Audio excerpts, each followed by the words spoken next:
finals appearance, Chris Paul showed up. Can CP3 continue to carry the Suns all the way to a title?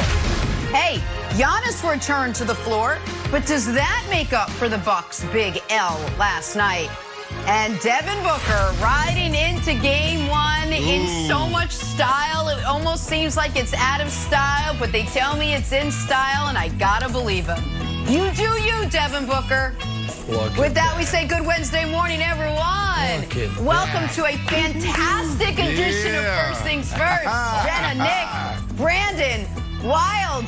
Brandon, what a fleet for Devin Booker. He got the tempo, he got the mood started last night. It seems like every home game he's driving a new car, a new old school car. My type of guy. Yeah. I'm a 1970 Chevy guy, 383 stroker in a big block engine. Yeah. But, you know, this can work. This can work.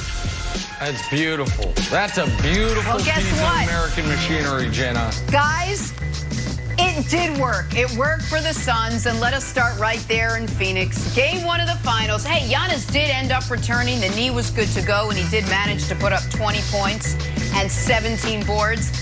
But that wasn't enough, because this night belonged to CP3. Took Chris Paul 16 seasons to get to his first finals. Took him no time at all to make a statement. He was sensational. Game-high 32 points, 9 assists. Guy had his fingerprints all over this game for himself, for his teammates. Afterwards, he pointed to one big reason his team came out winners. Take a listen. One thing that we're going to be is prepared. You know, we're going to be prepared for every game. So, you know, we always talk about, you know, when preparation meets opportunity. So, you know, shoot around. Coach said, go hoop. Y'all know what to do. I feel good. I don't feel pain. You know, I can run, I can jump, I can set screens, you know, I can rebound the ball, I can do stuff. So I'm good, I'm happy that I'm out there. You know, at the end of the day, I haven't watched the clip, but when the play happened, I thought I'm going to be out for a year, you know. So I'm just happy that two games later, I'm back.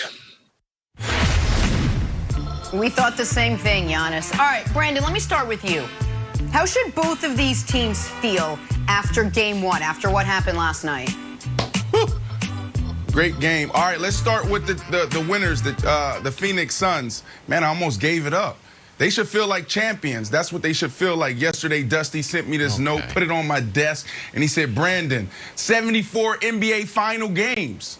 53 of them, of the Game 1 winners, they went on to win the championship. So we're talking about 72% chance for the Phoenix Suns to win it. So they should feel like champions. They looked phenomenal last night. They look exactly like they've been looking and playing all year long. A complete team, a balanced team. CP3 just getting everybody in position, and he was also aggressive, so they should feel like champions. On the other side, you got Giannis. They should feel good. They really should, because when you look at Giannis, I was one of those guys yesterday. I wasn't high on him playing. I wasn't high on him, you know, coming back in Game 1 and actually impacting the game. But the dude had 17 boards. Now, you know he wasn't fully healthy because you didn't see that little signature get to the top of the free throw line, then do the little spin move and get to the basket. That's when you know he's at full strength. For him to say, you know, oh, I don't feel any pain, I don't believe that, but I do believe he feels better than expected. The dude had 17 boards. The dude was all over the place, so they should feel good. But at the end of the day, they know they're going against the better team. They know that CP3 isn't letting up, so they got to do everything they can to get going. They need to get other guys involved. Middleton, he needs to do more. He had a great game, 29 points, but we need to see a little bit more on Drew Holiday. Maybe they take Drew Holiday, they put him on CP3 a little bit more. This dude is a three-time All-NBA defensive player, so they need to do a little bit more on the defensive side, but I don't see it happening Game 2, Game 3, Game 4, Game 5. 5, and they're out of there, Nick. So I would be shocked if this thing ends in 5. I know that was your pick yesterday, but especially with what we saw from Giannis, I'd be shocked by that. I want to start with Phoenix. Listen, Phoenix should feel really good. They did what they've done in every series, which is take control of the series by winning Game 1. Game 1 has been, in these series, when Phoenix has been the best. And because scoring explosion Chris Paul is a relatively new phenomenon. If you take the regular season of his last year in Houston, his 1 year in Oklahoma City, and this year in Phoenix, the last 3 regular seasons, he has 3 games where he scores 32 or more. He has scored 32 or more in 3 of his last 6 playoff games. He did it to close out Denver, he did it to close out the Clippers, and he did it last night in his first ever NBA Finals games. So if all of a sudden Chris Paul, the point god, is going to go from being a 19-point-a-game guy to a 33-point-a-game guy, then yes, the Suns will win the title. I don't think he's going to average that for the series. So as good as Phoenix should feel, I actually think Milwaukee should feel better. Because you look at this game and you say, okay, in the first half and really throughout the game, we got a tough whistle. Nobody went to the foul line to speak of at all other than Giannis. We also, in the first half, missed 8 shots in the restricted area, not in the paint, in that little semicircle down there. Brook Lopez missed a few, Giannis missed 1, PJ Tucker missed some. So they had, in the first half, hey, what's that? In the first half, they could have been in better shape than they were. But the biggest reason that Milwaukee, I think, should feel better, and this is where I think Wildes is going to agree, and I think Brandon agrees to a degree, is nobody thought Giannis was going to look that good this early. I said yesterday, I thought there was a chance he might miss the series, and that I was hoping he would be back by game 3. The fact that he was, and I know there's some like speculation, should they have given him more time?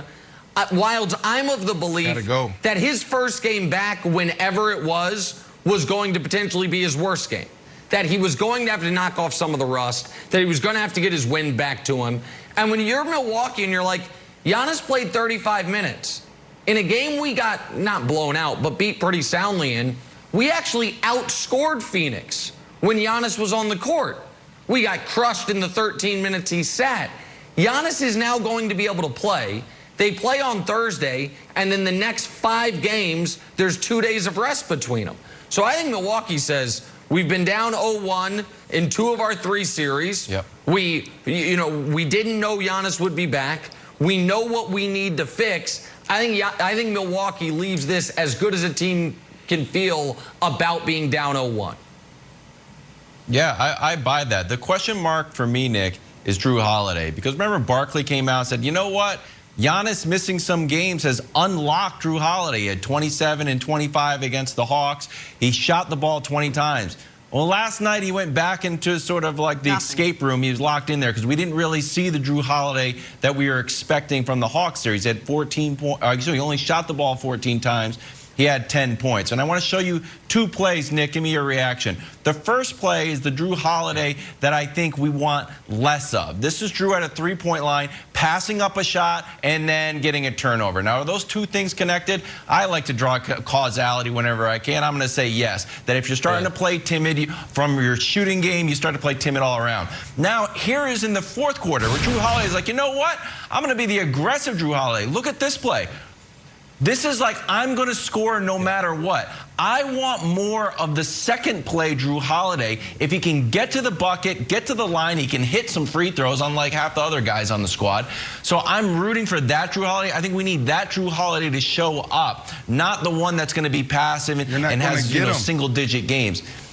That's the biggest question mark. Look, Middleton goes up and down, but Drew just needs to get involved in the game. At least just shoot.